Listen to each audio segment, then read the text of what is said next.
Markel sit to my right, TD sit to my left. That way I know where guys are. All right, Coach, we'll start it off with you. If you could give an opening statement, and we'll open it up for questions for players. Coach?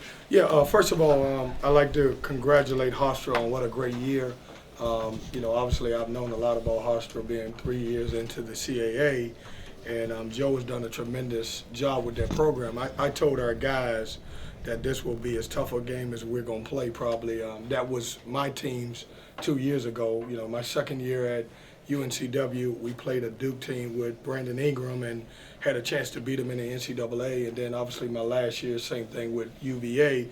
We were up about 15-20 and had our shot to beat those guys. So I knew coming in, any champion out of that league was going to be really good. And they obviously pushed us to the limit. It's a great program. That being said, I thought our guys did a tremendous job responding.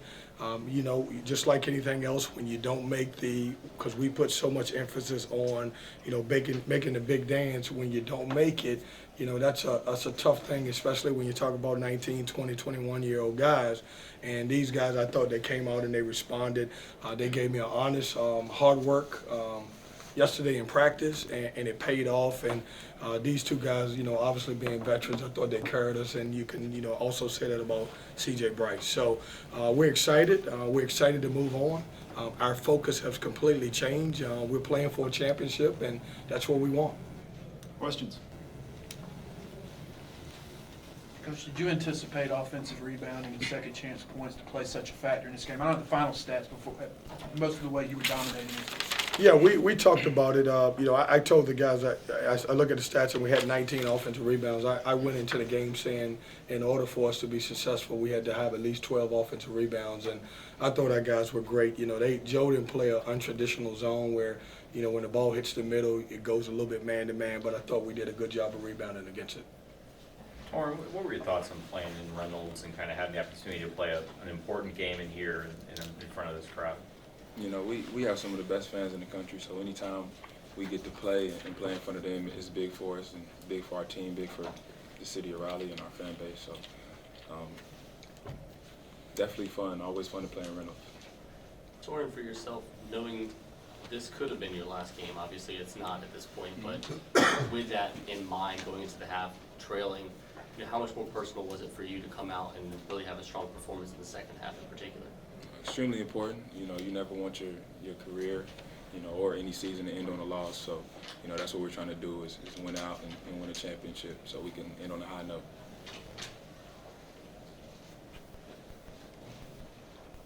Do you have any impressions of the experimental rules after one game? Yeah, I had to go back and look at the film because TD blew like 5 assignments, defense assignments. And when we were walking off the court just now, he said, Markel helped him out and said, man, the lane is so wide. So, we can't cover it because it's so wide. So, it didn't seem to bother them, the three-point line, because they were on fire for a while. I got no problem with it. I'm still trying to figure out if the length of the lane means anything. I thought at this level, because the lane might be wide, and there would be more 3-second calls because guys get stuck in it. But Markel seems to think that it stretches you out so far that you can't help on defense sometimes. So we'll have to address that after film.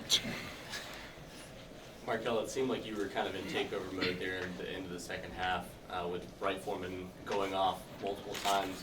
How much did you feel like you kind of had to take on some of the load there at the end of the game? I just want to do whatever I can for my team to win, and that was basically from the beginning of the game, coming out, playing defense, getting stops and things like that. Markel, were you surprised with the technical for the backboard thing? No, I wasn't surprised. I knew it was coming. And he apologized after the game to me. I wanted it during the game.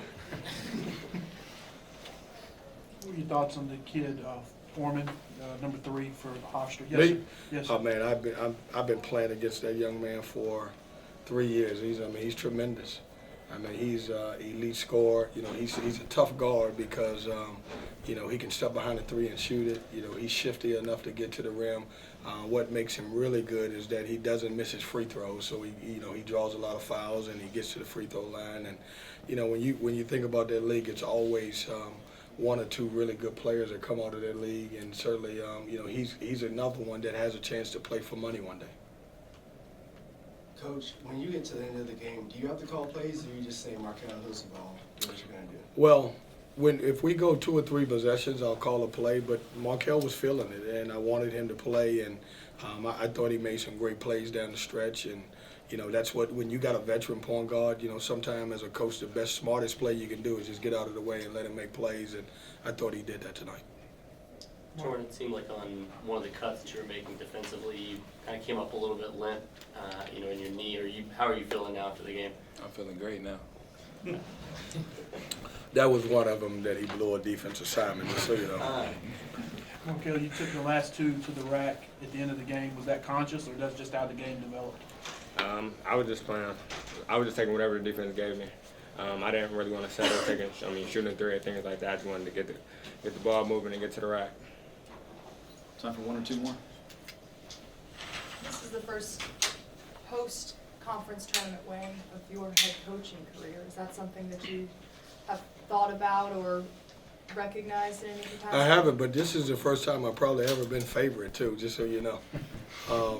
That's this team is they've done a tremendous job. I like to go and say, that our fan base is tremendous. When you look at the excitement in this building today, I know TD touched on it. Our fan base is incredible. Without them, I don't know that we get the win. This, as you guys know, this is an electric building. It's a special building, and to obviously get a postseason win in this building means so much. And I've got to talk to Coach Yala possibly about scheduling more games here at Reynolds. And Can't afford to. I know. So, but it means winning the game for me is just obviously being able to advance with these guys. When it comes to March, it's more about our players than it is the coaching staff. I've won enough games in my career, but it's about making sure these guys feel good and have a chance to advance. Would Last it question. have been perceived differently, or will it be when you win one where your team isn't favored in the postseason? Not really. I mean, honestly, to be honest with you, it's not about me. It's about us. Okay, thank you. Sunday, 7:30 p.m., ESPNU. NC State locker room is still open for a few more minutes.